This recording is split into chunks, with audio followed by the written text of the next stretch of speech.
So now I have the great pleasure to introduce our speaker today. I've often considered, when you look around this room, that almost any man or woman in this room could get up and come to this podium and tell their story. It's an amazing group of people we have in this room who meet every month. As Blaine said, there's no organization. We come here because we love getting together. We come here because we love to hear the tales and stories and learn more about the world of aviation. So our speaker today asked me specifically not to introduce him, not to give his bio, because in fact his life story is the subject of his talk. I will tell you that once you hear him talk, you will agree with me entirely that his life story is a true personification of the American dream. So without further ado, I have much pleasure in welcoming Konczey to the podium.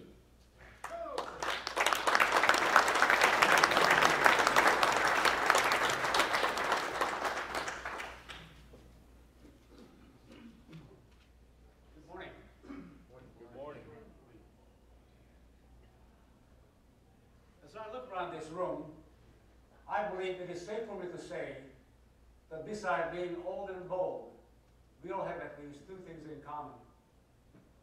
We love flying and we love this country. But very few of you can say that you chose this country.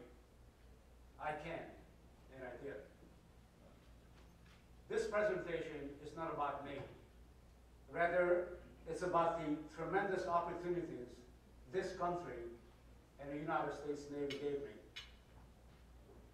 I was born in Hungary and grew up under a communist regime. In raising me, my father worked very hard to neutralize the government's indoctrination and instill old values in me. Looking back, three things stands out for me which always kept me on the right track. First, he insisted that I would always be my very best. Second, to believe that I can be whatever I want to be if I'm willing to work for it and if I'm willing to pay the price. And thirdly, even though he was a successful doctor, he told me many stories about how much he wanted to be a pilot, but was prevented by his parents because they wanted him to have a real profession. But living under communism, all these ideas seem to be only distant dreams and all but out of reach for me. The dream almost came to an end in October 27, 1956. I was laying in a pool of blood on the cobblestones in Budapest. My father took out the Russian bullets from my right leg, but my injuries prevented me from further fighting in the Hungarian Revolution against the Russians. We were brutally and tragically crushed on November 10th. 10,000 Hungarians were killed and over 250,000 fled the country. My family was one of them. But those few days that I was a Hungarian freedom fighter had lasting effect on my life and earned me Hungarians' Time magazine selection of the year for 1956. My parents wanted to come to the United States, and after working 8 months for the American Red Cross as a refugee camp doctor in Austria, the American Medical Association sponsored a family, and we arrived in New York July 18, 1957. So here I was, a sophomore out of high school with a lot of psychological baggage, lots of confusion, lots of uncertainty. I lost my homeland, watched my friends and family killed by the Russians, and I was wrestling with the images of the revolution, of me pointing a submachine gun on a Russian soldier and pulling the trigger. No teenager should be thinking about such stuff. Amen. These are formative years when young people develop their personalities and value system. I came from a very repressive and controlling society to an anything-goes culture. To make things even more difficult, I didn't speak any English. I had an English-Hungarian, Hungarian-English dictionary. I point to a word, turn the pages, point to another word, turn the pages, and kept going till I finished what I needed to say. Then I handed over the dictionary and we did it in reverse. For many weeks, I only had a cup of coffee and an apple pie for lunch because that's all I knew how to say in English. Then one day I became brave and I asked for a hamburger instead. But when a waitress didn't understand what I was asking for, in embarrassment, I quickly switched back to a cup of coffee and an apple pie. We initially settled in Portsmouth, Virginia. I started my sophomore year all over again, trusting in my father's wisdom. I relied for strength and courage and internal motivation of being a minority of one, and my Hungarian pride to excel. For the next 7 years, I worked 54 hours a week during school year, and every summer I took 2 8-hour jobs back to back 6 days a week to generate money for the next school year. Each summer I worked in different parts of the country because I wanted to know the U.S. better. But I always worked in hospitals because my parents wanted me to continue the family tradition of becoming a doctor. I had several of them in my immediate family. Living close to Norfolk, a Navy town, the Navy had the hooks in me. After graduating from college and upon acceptance into medical school, I entered a Navy Reserve training program for medical students to pay for my education. One of my father's partners was a former Navy fighter pilot who became a doctor and spent 20 years in the Navy. He filled my head full of aviation stories, sea stories, and reawakened my interest in flying. My plan was that after graduating from medical school, I would enter a Navy flight training program because the Navy had a cadre of folks who were part-time pilots, part-time doctors. They worked in cockpit design, human engineering, and that side of stuff. But when I presented my plan to the Navy Surgeon General, I was told that by the time I finished medical school, I would be over the age limit for flight training. So I had to make a choice. After much discussion with my father and the dean of the school, I decided simply to reverse the process. And after my freshman year, I switched reserve programs and started flight training. So the journey began in August 18, 1965, when I made my first step towards the goal.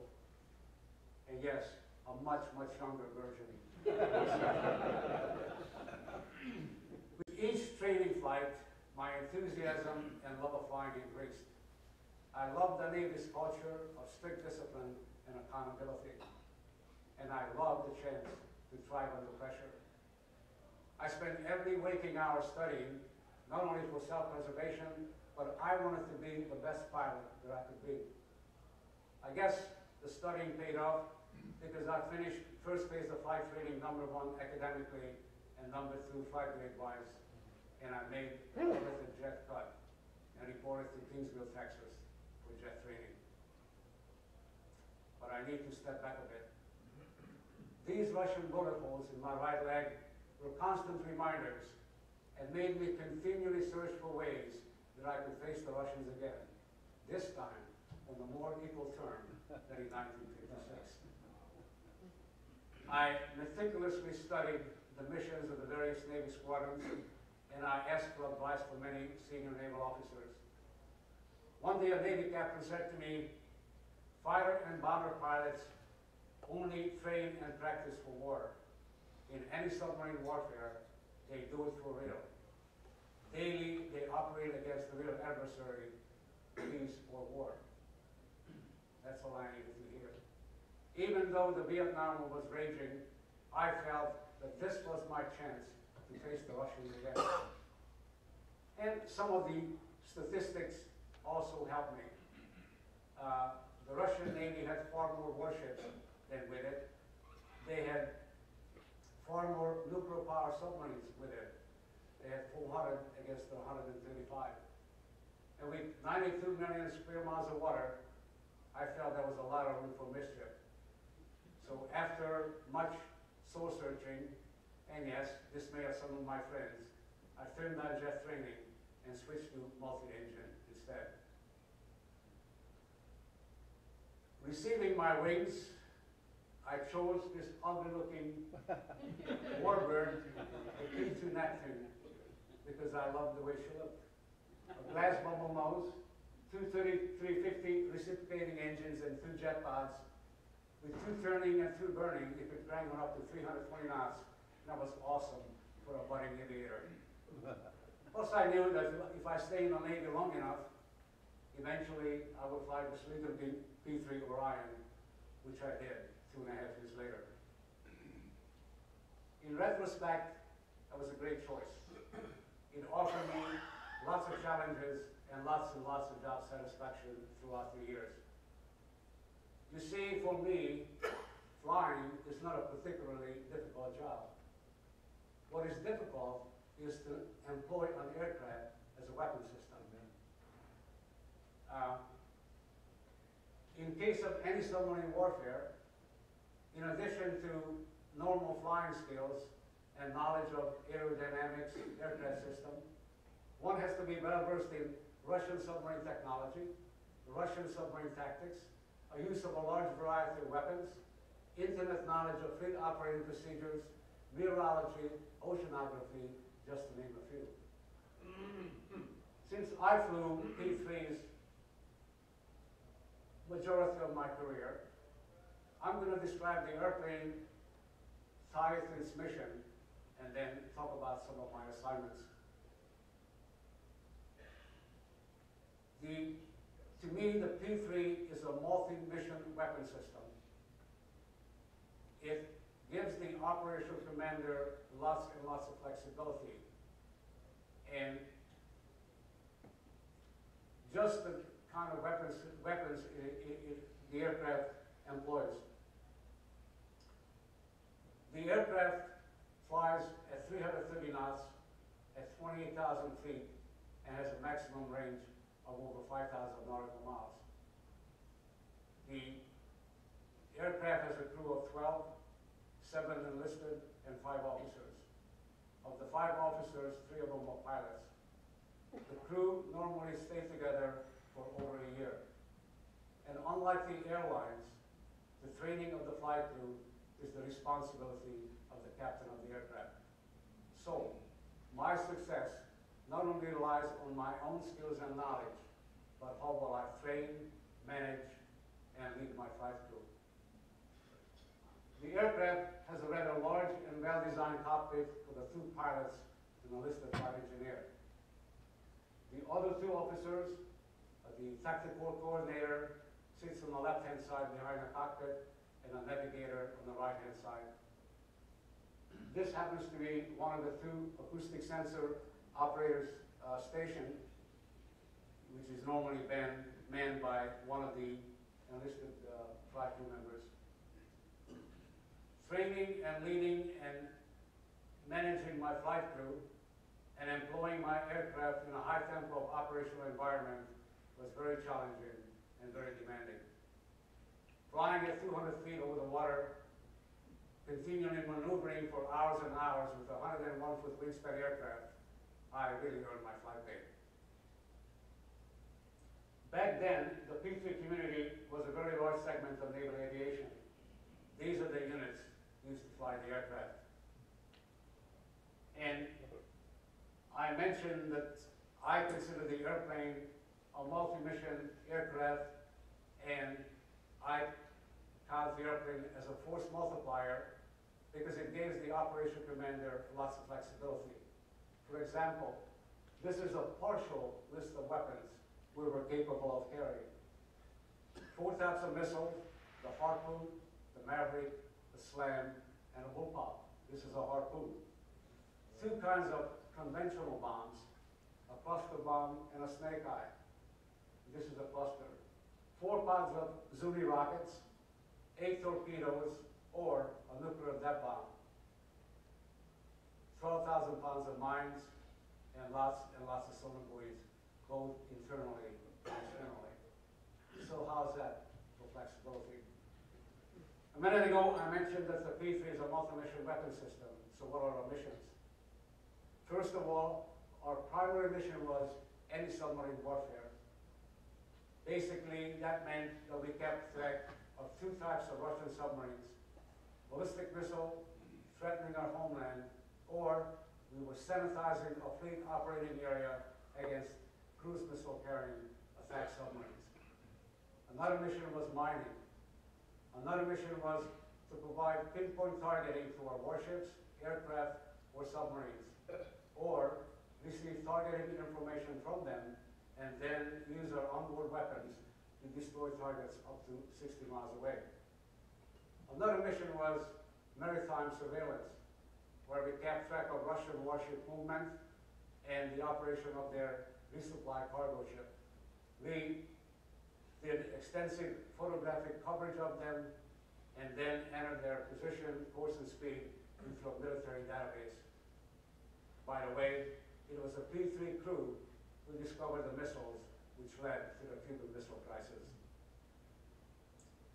In our anti-submarine warfare role, our job was to search, detect, classify, sometimes even down to a hull number, localize, and passively threat a Russian submarine. The key word here is passive. It's incredibly gratifying to sit on top of a Russian submarine without him knowing that you're there, or track one for two, three weeks at a time, and then hand him over to one of our own nukes to further shadowing. The Russian submarine threat kept the P-3 community pretty busy throughout the years.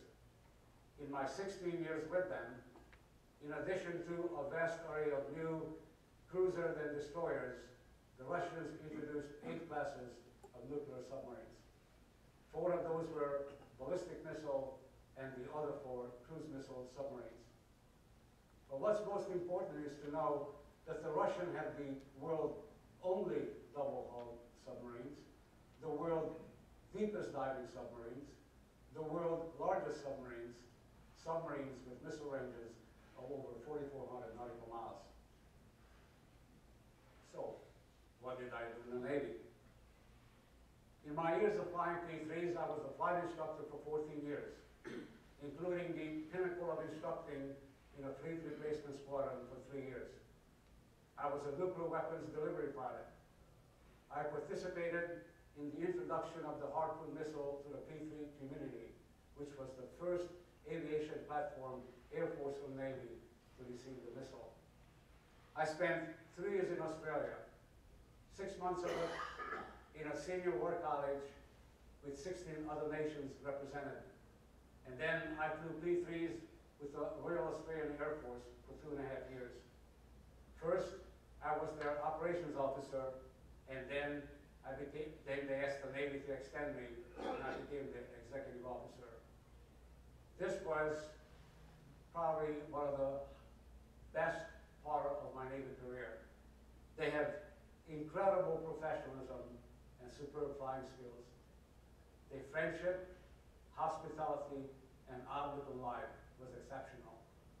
They taught me a great lesson in life, that there are many different ways to skin a cat, and ours, meaning the United States Navy, wasn't always the very best. If I could live in the US for some reason, I would live in Australia in a heartbeat. Besides, that's one of the few countries that they still love Americans. Out of the many great memories, one stands out for me, which I will never forget. And that happened the day I checked in on the squadron.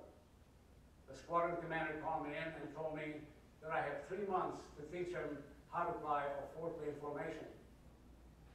My next question was to him to ask him if they had 5 airplanes. He said, no, we had 4-plane formation. I said, I heard you, sir, but I'm not going to be any of those 4. I'm going to be the 5th one above you, looking down and telling me to close it up down there. Our task was to fly over the Parliament building on Australia Day exactly when the tower clock chimed noon. I spent many days to try to figure out if the clock can be chimed manually. And when I find the man who maintained the clock and he confirmed that yes, it can be, I told him that we're going to be there plus or minus 2 minutes. Wait till we are overhead, than China. When we came back from a famous flight on the tarmac, there was a beaming 3-star general. He come up to me and said, "Chris, you guys look terrific, but tell me, how the heck did you time it so perfectly?" I looked him in the eye and said, "Sir, that's Yankee ingenuity." Other significant P-3 connected assignments include command of a highly classified intelligence gathering center in Japan. I also helped establish great working relationship and strong ties with the Japanese Self-Defense Force, especially with the introduction of the P-3 in Japan. And then somewhere along the line, I met the love of my life, now my wife, Caroline. Serving in 4 different P-3 squadrons, all the family separation and hardship culminated in a command tour of Patrol Squadron 46, based out of Moffett Field, California. The squadron had a complement of 88 officers, 350 enlisted, and 9 aircraft, with total capital assets of over $240 million. This was my final tour with the P-3 community. My next tour took me back to Japan for 3 years as Commander, Fleet Activities Okinawa, and Commanding Officer of Naval Air Facility, Kadena. In plain language, I was a senior naval officer on the island in charge of 5 Navy bases and over 7,000 personnel. I had a tremendous time to enjoy the Japanese hospitality and the Japanese culture. Plus, I managed to squeeze out 750 hours in an Navy C-12, which was a P-3 gear, which we used them for logistic flights in theater. Because of my next assignment, I was given a very unusual opportunity for a multi-engine pilot. I was required to fly jets. First, the Air Force Skyhawk, and then the F-18 Hornet. As Deputy Chief of Naval Air Training, we were responsible for all pilot, navigator, and enlisted maintenance aviation training. 2,700 pilots, 1,600 navigators, and 28,000 maintenance personnel per year out of 6 bases using 540 aircraft. It was a rewarding time to be able to impact naval aviation training for many years to come. Flying jet was a huge change in culture and flying philosophy. And because of my career progression, basically my seniority and lack of jet experience for that seniority, I never tactically employed either one of these airplanes. But I managed to accumulate lots and lots of flight hours in them and accumulate over 88 carrier landings as a Navy captain. It also tremendously broadened both my aviation and my professional background. This job also came with 2 special bonuses. One, I participated in the selection of the next primary training aircraft. This was a joint venture between the Air Force and the Navy. They had 6 airplanes under consideration involving lots of negotiation, lots of arm twisting with the Air Force, and lots of test flying. This was the Argentine submission, the Panther jet.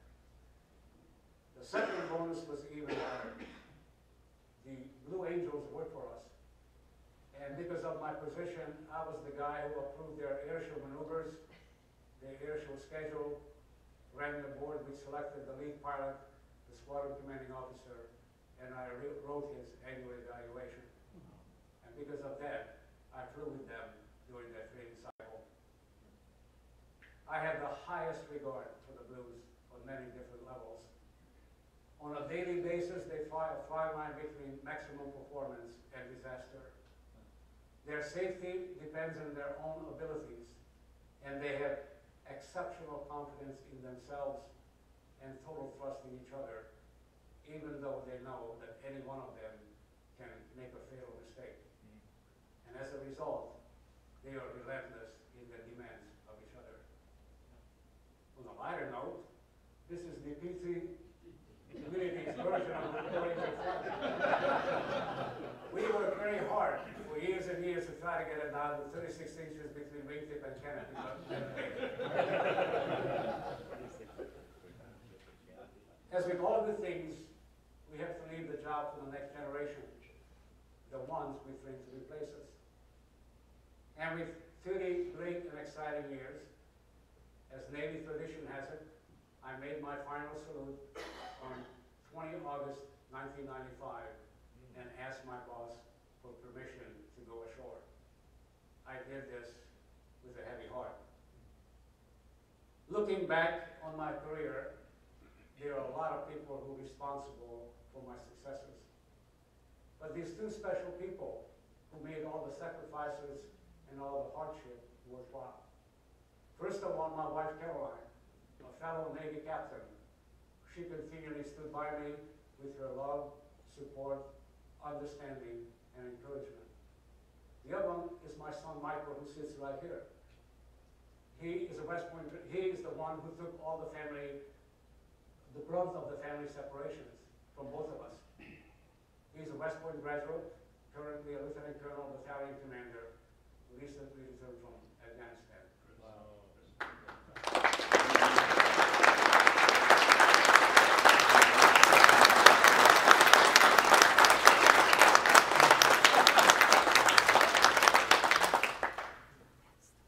Now that I'm retired, I often wonder what makes us naval aviators choose a life's work. It's certainly not the money, not the glamour, or the praise or vainglory.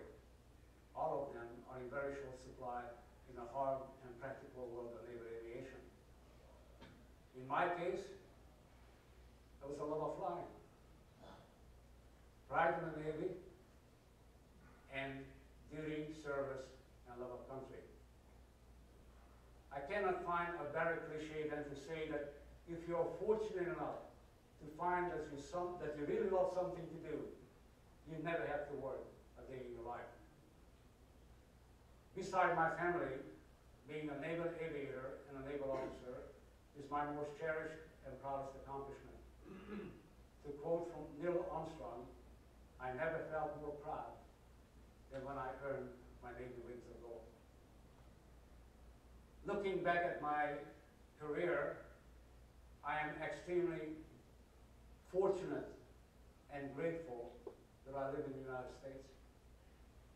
No other country in the world would have given us the opportunity for this way of life. And all of us in this room should reflect on that and take great pride in the nation. Serving it and defending it was truly my privilege.